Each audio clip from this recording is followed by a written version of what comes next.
धन्य है वे मानव जो इस भगवत वाणी गीता का रसपान कर रहे।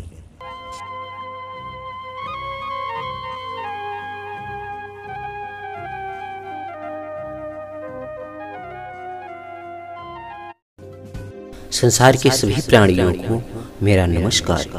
हे संसार के मनुष्यों, कर्मयोगी की 3 बातें जो कर्मयोग को सिद्ध कर देती हैं, जो बहुत ही मुख्य हैं, वासुदेव कृष्ण अर्जुन को उपदेश करते हुए कहते हैं, हे पार्थ, कर्मयोगी साधक में यदि ठीक तरह से विवेक जागृत ना भी हुआ हो तो भी उसका यह निश्चय रहता है, इस संसार में मेरा अपना कुछ नहीं है, मुझे अपने लिए कुछ नहीं करना है और मुझे अपने लिए कुछ नहीं चाहिए। मुझे जो भी करना है इसी संसार के लिए करना है और इसीलिए उस कर्मयोगी का अंतःकरण और इंद्रियों सहित संपूर्ण शरीर वश में होता है और वह समस्त भोग सामग्री का परित्याग कर आसक्ति रहित होकर केवल शरीर संबंधी कर्म करता हुआ भी पापों से लिप्त नहीं होता। वह बिना इच्छा के अपने आप प्राप्त हुए पदार्थों में सदा संतुष्ट रहता है, उसमें द्वेष का सर्वथा अभाव हो जाता है। वह हर्ष और शोक विकार रूपी द्वंद्वों से सर्वथा रहित हो जाता है। ऐसे सिद्ध और असिद्ध में सम रहने वाला कर्मयोगी कर्म करता हुआ भी कर्म बंधन से मुक्त रहता है। हे संसार के मनुष्यों, आज संसार में हर व्यक्ति दुखी है, सुखी कोई नहीं है, क्योंकि लोग सुख को ढूंढते हैं, इसलिए जहाँ सुख है वहीं दुख भी है। जैसे आज के लोग धन को ही अधिक महत्व देते हैं, वे धन को प्राप्त करने के लिए बड़े से बड़ा पाप भी कर जाते हैं और जब ये धन को प्राप्त कर लेते हैं तब ये मनुष्य उस धन से अच्छी और बुरी दोनों वस्तुएं प्राप्त कर लेते हैं और उसकी मन बुद्धि इंद्रियां वश में ना होने से वे उन पैसों का दुरुपयोग कर पाप का ही भक्षण करते हैं और परिणाम में दुख पाते हैं।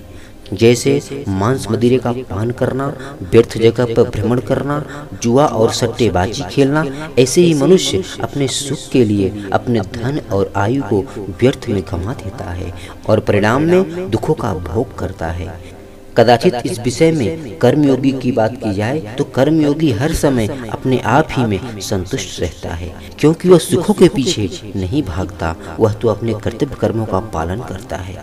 मनुष्य की संसार में आशा या इच्छा रहने के कारण ही शरीर और मन इंद्रियां वश में नहीं होते हैं, किंतु कर्मयोगी में आशा या इच्छा नहीं होती, इसलिए उसकी शरीर इंद्रियां और उसका अंतःकरण स्वतः वश में होता है। इनके वश में होने के कारण ही उनके द्वारा व्यर्थ की क्रियाएं नहीं होती हैं, क्योंकि कर्मयोगी अगर सन्यासी है तो वह सब प्रकार की भोग सामग्री के संग्रह का त्याग कर देता है और यदि वह गृहस्थ है तो वह अपने सुख के लिए किसी भी सामग्री का संग्रह नहीं करता है। अपने सुख के संग्रह का त्याग करना तो साधक के लिए अति आवश्यक है।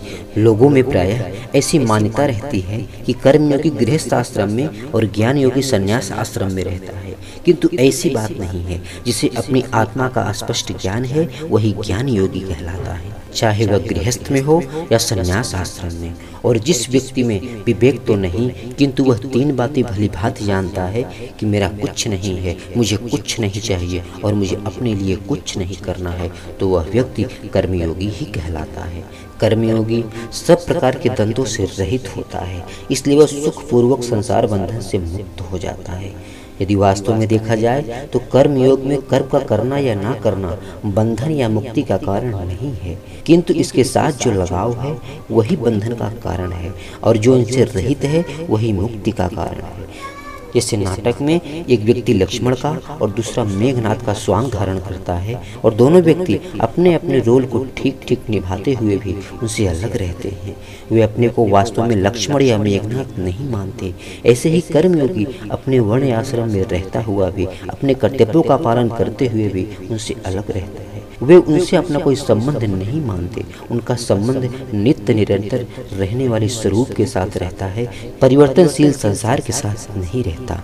इसलिए वह कर्मयोगी हमेशा सम रहता है और समता में स्थित रहने से वह कर्म करते हुए भी कर्म बंधन से मुक्त रहता है। हे संसार के मनुष्यों, परिवर्तन संसार और शरीर का होता है, आत्मा का नहीं। जैसे हम सोकर उठते हैं तो किसी के पूछने पर हम कहते हैं मैं सो रहा था, तो सोने का ज्ञान आत्मा को होता है, शरीर को नहीं, क्योंकि शरीर तो सोया था। इसलिए परिवर्तन संसार में होता है, आत्मा में नहीं। और कर्मयोगी को इस बात का भली भांति ज्ञान होता है, इसलिए वह अपने कर्म संसार के लिए ही करता है, अपने लिए नहीं। इसी कारण वह कर्म बंधन से मुक्त होकर परमात्मा को प्राप्त हो जाता है। और आज के मनुष्यों को भी कर्मयोग का आचरण करते हुए अपने आप को मुक्ति के मार्ग पर ले जाएं और वह साधक परम शांति को प्राप्त करके हमेशा हमेशा के लिए इस संसार से मुक्त हो जाए।